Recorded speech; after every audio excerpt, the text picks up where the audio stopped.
beat the San Antonio Spurs again, 114-106. This was such a great pick-me-up game after that miserable letdown that we had against the Minnesota Timberwolves the previous game. And I told y'all in that last video, I said we was in need of some type of spark, some type of energy, and we got that from none other than THT, Taylor Horton Tucker. I'm so glad that that kid is back. He was we was in desperate need of something because we was starting to go down this dark little path of no energy, no nothing, no chemistry either. But this game, there was a little bit better chemistry. The return of THT also rubbed off on players, especially players like Anthony Davis. And I'm going to tell you guys something. As much as we kind of make fun of Anthony Davis, you know, every time it seems like he falls, he has some type of career-ending, you know, injury, something like that. He's quietly having a spectacular year. I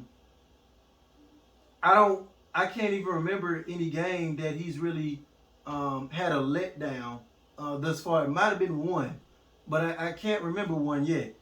And I know he ended up getting injured one of those games. He only played like 7 minutes.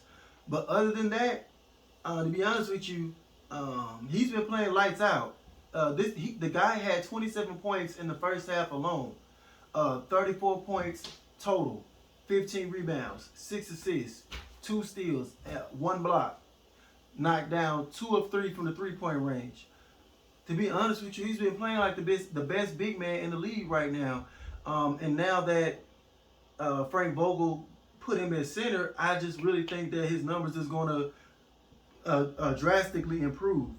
I know that's not his preferred position, but he just has to do what's best for the team, and really that's best for Anthony Davis. You know, I know he doesn't like to bang with bigger guys and all that stuff at that center position, but to be honest with you, he has the advantage in a lot of those situations. And it showed tonight how dangerous and lethal he can look at that center spot. And when he's playing with a point guard that's not turning the ball over 11 times, like Russell Westbrook cannot seem to clean up. He had 7 turnovers tonight. We did a little bit better on our turnovers tonight as a team. Only 15 compared to the 19 and 20 plus turnovers that we've been having. But still, that's a little too much there for you know, this championship contending type of team. But with THT in there, THT was running that pick and roll effectively. He's very nifty, very crafty, kind of Luka Doncic-esque, where you know, he doesn't even have to use blazing speed to get to the angles that he wants to on the court. Kind of like Kyle Lowry was too in his prime. You know, they're not the most fast players, but they are very crafty at getting to their spots, getting to mid-range jump shots, and even when they get to the cup, he has different type of craftiness layups around the rim where it's kind of hard to block or contest. So very, very, very excited about the outcome of this game tonight, and I just hope that this kind of gives us a resurgence going forward.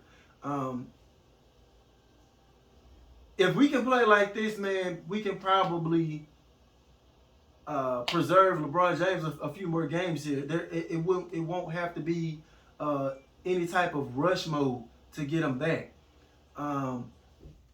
And honestly, if we continue to pick up more wins like this without LeBron James, it's going to bode well for Anthony Davis. You know, people putting his name back into the MVP category, because as of right now, nobody has really been discussing him, and it's been, who has it been? Stephen Curry and Kevin Durant. But other than that, everybody else, you know, they've been acting like nobody else is in that race right now. Jimmy Butler was kind of in there until he got hurt. but I feel like Anthony Davis has been playing so consistent all year that he really deserves his name in that conversation. And then if we continue to win without LeBron James, I feel like he shouldn't keep getting slept on in that conversation. The guys that were kind of cold last night, I mean not last night, but the other night against the Timberwolves, like Malik Monk, Melo, Wayne Ellington, they all brought it tonight. They all brought it. So I was real down on them, and I was real hard on them my last video, but they came back and they played well. They made me happy. Carmelo Anthony ended up with 15 points, 5 of 7 from the field. Wayne Ellington ended up with 15 points, 5 of 7 from the 3-point line.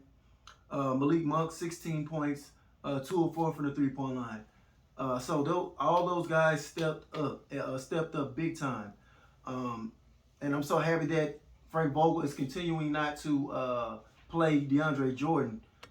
He's just, like I said in my previous videos, I feel like DeAndre Jordan is going to get cut. That's just my theory on that. He's going to get cut, and that should open up some more roster spots for us to bring in some more potential signings